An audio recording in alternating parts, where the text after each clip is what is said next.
It depends. What's up, guys? Open to here, and here we are to talk about whether or not Sukuna should should keep stat pad. Essentially, should Sukuna be able to claim any more of the lives of the mystical, magical, wonderful sorcerers and sorceresses of the Jujutsu Kaisen universe after his very, very, very high amounts of bodies he's already claimed at this point. We have a decent little chunk to talk about, so let's not waste any more time and let's hop right into it. Editing me. Ready? 3, 2, 1, go. What's up, guys? That guy with a pencil here. Fun fact, I do happen to have it on me and keep it on me at all times. And another fun fact, Ramen Sukuna didn't start having it on him, but boy did he start keeping it on him. Bro, hit, yeah, and World / Satoru Gojo straight in half. This was essentially, I'm not gonna say it's the first relevant one. Like, definitely, I could have gone backwards. Like, I could have gone even further to Yorozu. Could have gone even before Yorozu to Ryu. Could have gone beyond that and gone all the way back to Shibuya. And, like, really started racking up the numbers. But I'm thinking, like, right here, right now, Shinjuku Showdown. We've been here for a minute now. How many bodies is he taking here? And whether or not he should get more. Because here's the thing, right? Even the biggest, most gargantuan, ginormous, and humongous Sukuna haters out there cannot deny the man's been on a generational run, a multi-generational run, a cross-era run of bodies on bodies on bodies on bodies on bodies on bodies on bodies on bodies. In the past 25 chapters alone. Well, maybe not 25. 236, we're at 253. So, if we count Gojo, 236. Let me run the mathematics. Jimmy Neutron, Brain Blast. About 17 chapters. He's confirmed, question mark, exclamation point, confirmed to have caught at least 3 bodies. There are 2 more on the suspect list, though. And, of course, these aren't no, like, minor bodies. These aren't no baby bodies. Obviously, the first one, the most major one, is Satoru Gojo himself. Satoru Gojo is massive, gargantuan. I don't think I need to go into the depths of explaining why the loss of Satoru Gojo after his 3 years of real life imprisonment is gargantuan and massive and has unquestionable and like darn near unquantifiable amounts of impact on the narrative as we know it. The most next major one that we get to see is obviously Mr. Waffleman himself, who, while we don't actually see him get sliced in half, we literally get a verbatim 1-to-1 variation of the Gojo and Sukuna discussion. Well, not really. Not the Gojo and Sukuna discussion. The Jogo and Sukuna discussion after Jogo gets off-screen. Kashimo also gets off-screen. He has this whole moment, and then he's never mentioned again. Not a single character has actually brought him up since 238. He's actually, no. That's a lie. He's shown up after 238 in flashbacks, but characters haven't necessarily mentioned him as a viable factor. And, you know, that's just because he got pretty quickly. But Kashimo, despite what retroactive continuity, the retroactive fandom would believe, he actually still is pretty important. Once again, the way the story functions as it is now, with the nature of the points and the scenario that was set up, none of that could have happened without Kashimo. His 200 points were very, very necessary for the series as we know it today, and he nearly saved us from Panda. Now, I'm not sure if I should take points away from him for that or give him points, but regardless, Kashimo is also very, very important as a recently introduced character and member of the Culling Games, and naturally, the next one was also Higuruma Hiromi. Higuruma Hiromi, well, admittedly, here's the thing, Higuruma Hiromi is important, but once again, he only ended up providing about, like, a fourth of the points, and he did end up saving Yuji from having to anybody in the Culling Games, which are 2 big things, Yuji's morals and stuff like that. But he does have sort of, unironically, a kind of lesser impact than Kashimo, and also a less direct tie to the narrative as we know it. But still, he is required, he is nice, and he had an extra dimension, so his body, basically, it's all but confirmed. So, like, he's also got. And now, let's cover our 2 suspected bodies. Neither of these characters, especially with the nature of how the chapters flow, neither of them, I believe, are actually gone. But I've seen discourse about it. Monkey even brings it up in 253 for the former of these 2, and of course, Monkey's the latter. But the first one we got to talk about, yeah, Yuta Kotsu kind of does get bisected here. Of course, this doesn't necessarily mean much due to the scenario at hand. We literally see at the start of 252, he's fine. Well, not fine, but, like, he is in one piece. His domain didn't shatter, not of his own volition, or, nah, like, literally, that's literally how it goes. He did not have his domain shattered from taking too much damage. He brought it down himself. He was ready for World Slash, so he ended up getting hit by World Slash. It'd be like that, wouldn't be like that, especially when it'd be like that. But with that being the case, he's still very likely alive. But of course, once again, assuming worst case scenario that he's cooked, then Yuta's cooked. And Maki in 253, like after you get perception blitzed and thrown through a building, yeah, of course, a Black Flash from the King of Curses is most likely liable to take you out. But of course, we see Maki actually legit catch the punch, which is very, very impressive for her. But she may be out of commission. Just a little bit. But now the question is, with 3 confirmed bodies and 2 on the suspect list, should Sukuna get any more? Like, should more characters fall? Do we really keep sacrificing? Like, at this point, what do we have left in terms of characters that we can sacrifice for any impact? Because I'll have to admit, on a general scale, outside of this guy right here, and mainly because, unless, I haven't really seen many talk about it, but I've seen enough talk about the idea that Maki could be cooked here that I'll include it. But the most recent horror thing to drag any sort of real reaction out of the fandom was the Yuta Kotsu bisection, when a lot of people thought he was cooked, especially considering this chapter released around Valentine's Day. So, like, a lot of people thought Gege was being extra ironic with the cooking of this character. But, like, outside of Yuta, none of these have really hit the level of Satoru Gojo's execution. Satoru Gojo's end will have, and currently has, the fandom is a tizzy to this day. This is like half a year old at this point. This man fell around September. We're in March. But he still is consistently being discussed and all that stuff about it.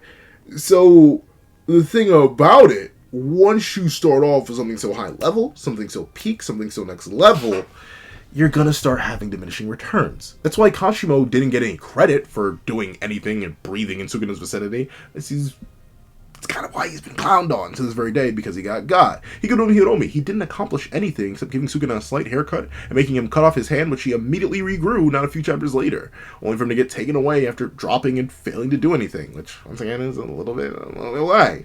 And even Yuta Okotsu, he cooks up everything, only for Ryoma Sukuna to reveal next chapter that, oh yeah, all that damage means nothing. The soul loosening means nothing. Everything means nothing, because Ryoma Sukuna is still him. So, like, we go through all that, and even Maki Zenin cooking up a little bit, only to get cooked. So, we're in this kind of state where I think impact-wise, unless maybe, if then again, I've seen the discourse around Yuji, a lot of people don't actually care too much for Yuji. I do. I would feel something, but unless Yuji Todori himself were to fall, then we've kind of run out of characters to hit the same boom, smack, boom, shakalaka kind of impact that Gojo Satoru's end had. But if that's the case, what other angles can we get from more character execution? Well, it could hypothetically raise the stakes, but once again, we slaughtered Satoru Gojo. The man was in half. Was and is in half. Meaning that the stakes can't really go any higher. It's why, I guess sort of making it so that hopes and expectations of victory are getting lower and lower. That's what you now get out of dropping a character, removing a win con, bit by bit, piece by piece, whether it be Kashima, whether it be Higuruma, whether it be Higuruma again, whether it be Yuta, whether it be Maki. You get to remove that. You get to remove hypothetical win cons, which are good, but at the same time, once again, just as a byproduct of the execution of Satoru Gojo, no one believed this was going to work. Not a soul. Like, once again, outside of the people who are pushing an agenda, and as an agenda pusher myself, I understand I ain't got no hustles, but with that being the case, no one believed that Kashima was going to beat Sukuna. So once again, his execution has only had disastrous effects. I can't even say it properly. It's had disastrous... Cease. It has had disastrous effects on Kashima's reputation. Nothing more. This didn't do much for stakes because no one really expected anything from Kashima. Even for the people who expected things from Higuruma. No, you didn't. I know you didn't. Because we all knew that Higuruma wasn't going to actually do anything. Even people who had hope in this didn't really have hope in this. We knew this was not how Ryoma Sukuna was going to go out, so no one was really surprised when this ended up happening and Higuruma ended up falling. So the stakes and the despair, I'm not saying they haven't been at the same level or are at the same level that they were when Gojo Satoru first fell, but once again, it's the diminishing returns. It's the lack of impact from now on. Because, I mean, we took out the strongest guy that we have. What does any else of this matter? It kind of doesn't. Once again, Yuta Okkotsu kind of ends up acting as a good counterweight to this, considering he's who a lot of people had majority of their stock invested into for massive Sukuna damage, and he did get that off, which is good and fantastic. And the fact that even Maki in 253 reveals she isn't 100% sure whether or not Ryoma Sukuna is actually something that could be, like, handled, even if Yuta came back, and she says, if this fight drags on, another problem will come up even if Yuta survives. I gotta stay here and stand firm. So, she says even if, meaning she isn't confident in Yuta's survival. So I guess that, once again, acts as raising stakes. But as we've seen, Yuta doesn't end up meaning much. And if someone like Maki can get Perception Blitz so badly the moment Sukuna locks in, before Sukuna hit a Black Flash, which he then proceeds to do, and now he's in the zone, I don't know. I don't know. So, to answer the question, I'm leaning towards no. Because we've run out of relevant characters to really drop that would have any sort of impact on the narrative cumulatively. Like, oh no, X character didn't beat Sukuna because it's Yuji's villain. Oh no, X character didn't beat Sukuna because it's Yuji's villain. Oh no, like, we're kind of in that fugue state, that cycle state. And while that works for narrative longevity in the term of the final battle, what we're in right now, presumably, where we are having Sukuna essentially run a gauntlet of fighter after fighter after fighter after fighter, it has the counterbalance issue of, okay, we're doing a narrative of fighter after fighter after fighter after fighter, but no one believes that these fighters are going to do anything because we all know it's Yuji's problem to take care of. So, what do these fights actually mean? And by proxy, what do these deaths actually mean, other than taking interesting characters off the table just to slop off Sukuna even more?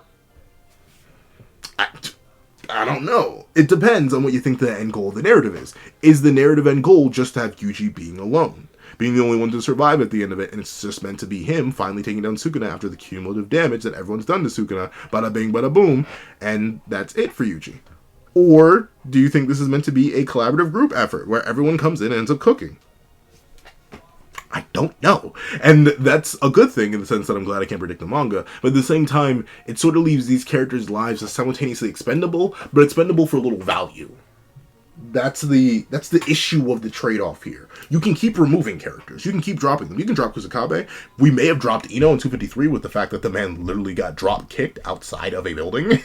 like we literally see bro get absolutely mollywopped and lose his arm here. So, like, there's that. But outside of that, Ino, Kusakabe, Mei, Momo, Miwa, like, we just run out. We've run out of care. And if Maki and Yuta are gone, then we really run out. Who else do we have left? Hakari Kenji? I mean, okay, he hasn't even beat Uruume yet. Well, what am I really supposed to expect? That's the thing. I feel like at this point, I'm not saying that the loss of life in JJK has lost its meaning, but I am saying it's lost a whole bunch of its effectiveness. So, in the end, to wrap up, I think by executing Gojo Satoru and then having this cascade of endings of lives, we sort of soft-locked ourselves into this point where any more executions beyond what we've had already do nothing but drag and have minimalistic impacts on the narrative as a whole, and mainly have impacts on the character fan bases, which is important, but not all too important. And thusly, I think it's okay if no one else falls from this point on.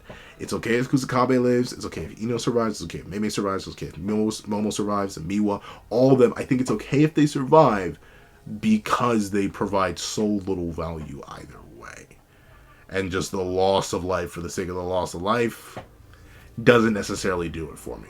But that's what I think. Please let you guys think in the comment section down below. Thank you so much for watching. If you made it all the way to the end of this video, please leave Dead End in the comment section down below. I do thank you so much for watching. Remember to leave a like, share, comment, and subscribe, and make sure that notification bell so you do not miss out on any videos that come to the channel. Also, I do have a Patreon down below where you can support me for as low as $1 a month. Things like exclusive videos, early content, and more. Also, now become a member of the channel for as low as $3 a month to get the same perks and more. Some of these perks will include the live reaction to the very next chapter of Jujutsu Kaisen, along with ad-free variations of all my videos, and you can become a $25 patron or a $25 member to order whatever video you want. Now, I do thank you so much for watching once again, and I hope you guys have a wonderful day. This is Dagger the Pencil, writing off.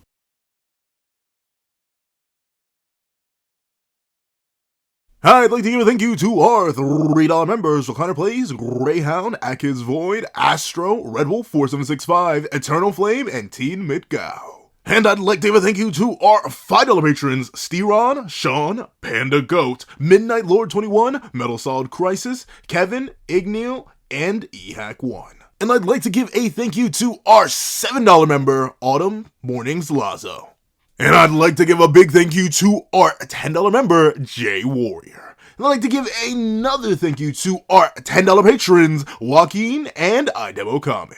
Along with another juicy thank you to our $25 patron, ChinaDoll09. And I'd like to give a final Giga Gargantuan thank you to our $25 patron, Calvin Elder.